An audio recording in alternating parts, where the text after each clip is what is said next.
पूरी दुनिया में हजारों तरह की चीजें बिकती हैं और इन्हीं हजारों चीजों की वजह से पूरी दुनिया में कई हजार ब्रांड्स भी हैं।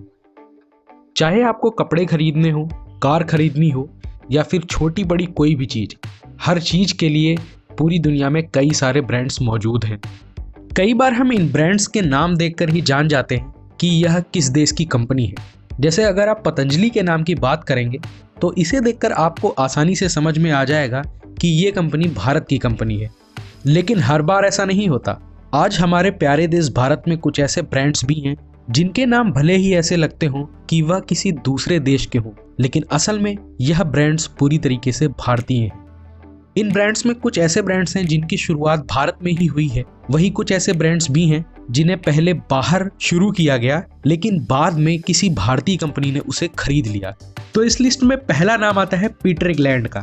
अगर आप भी उन लोगों में से एक हैं जिन्हें लगता है कि पीटर इंग्लैंड की कंपनी है, तो इसमें आपकी कोई गलती नहीं, क्योंकि इस नाम को देखकर कोई भी आसानी से यह बात कह देगा। लेकिन असल में यह कंपनी आदित्य बिरला ग्रुप की एक कंपनी है और पीटर इंग्लैंड के कपड़े इंग्लैंड में ना बनकर भारत में बनाए जाते हैं। इसके अलावा Louis Philippe, Van Heusen, Allen Solly जैसे और भी कपड़ों के ब्रांड आदित्य बिरला ग्रुप के ही हैं। दूसरी company Monte Carlo.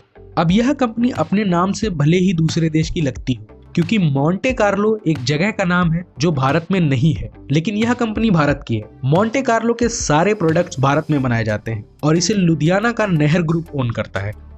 Number 3, flying machine. Flying machine को पूरे भारत में इसकी बेहतरीन जीन्स के लिए जाना जाता है। इनकी बेहतरीन क्वालिटी की डेनिम के लिए लोग इस ब्रांड को काफी पसंद करते हैं, लेकिन यह ब्रांड भी पूरी तरह से भारतीय है और इस ब्रांड को अरविंद मिल्स की गारमेंट डिवीजन ओन करती है। Number 4, royal Enfield.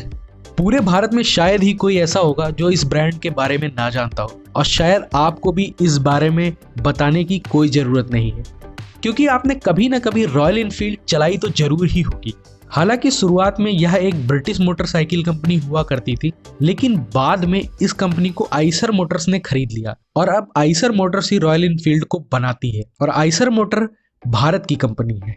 Number 5, Jaguar और लैंड रोवर। जैगुआर और लैंड रोवर दो कारों की दुनिया में बहुत ही बड़े नाम हैं। इनकी कारें थोड़ी सी महंगी होती हैं, लेकिन आपको यह जानकर बहुत ही ज्यादा हैरानी होगी कि टाटा मोटर्स इन दोनों कंपनियों की मालिक है। सन 2008 में रतन टाटा ने इन दोनों कंपनियों को खरीद लिया था, जिसके बाद से यह दोनों कंपनियां भी अब एक भारतीय कंपनी के तौर पर दर्ज हो चुकी हैं। नंबर 6, डा मिलानो।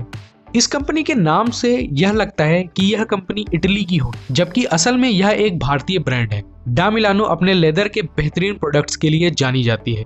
नंबर 7, ला ओपला। ये कंपनी अपने किचन से जुड़े सामानों के लिए जानी जाती है। इस कंपनी का नाम भले ही भारतीय ना लगता हो, लेकिन यह कंपनी भी पूरी तरीके से भारतीय है। इसके अलावा Hidesign, Franco Leone and ये कुछ ऐसी कंपनियां हैं जिनके नाम भले ही भारतीय ना लगते हो, लेकिन ये सभी कंपनियां भी भारतीय कंपनी है। इस बेहतरीन जानकारी के साथ आप एक बोनस जानकारी लेते जाइए। अगर आपको लगता है कि हिंदुस्तान यूनिलीवर हिंदुस्तान की कंपनी है, तो आप बिल्कुल गलत सोच रहे हैं, क्योंकि असल में यूनिलीवर एक ब्रिटिश कंपनी है और इस कंपनी का हेडक्वार्टर लंदन में है। यूनिलीवर जिस भी देश में जाता है वहां का नाम अपनाकर उस देश में बिजनेस करता है। हिंदुस्तान यूनिलीवर भारत में 35 से भी ज्यादा अलग अलग तरह के प्रोडक्ट्स को सेल करती है। Surf Excel, Dove, Lifebuoy, Kissan, Bru coffee, Vim, इसके अलावा और भी बहुत सारे प्रोडक्ट हैं जिसे ये कंपनी अलग अलग नामों से बेचती है। आशा करता हूँ आपको यह जानकारी पसंद आई होगी, और अगर आपको यह जानकारी पसंद आई हो तो इस वीडियो को अपने दोस्तों के साथ शेयर जरूर करें, ताकि उन्हें भी इस बात का पता लग सके कि जिन कंपनियों को वह भारतीय नहीं समझते, असल में वह भारतीय हैं।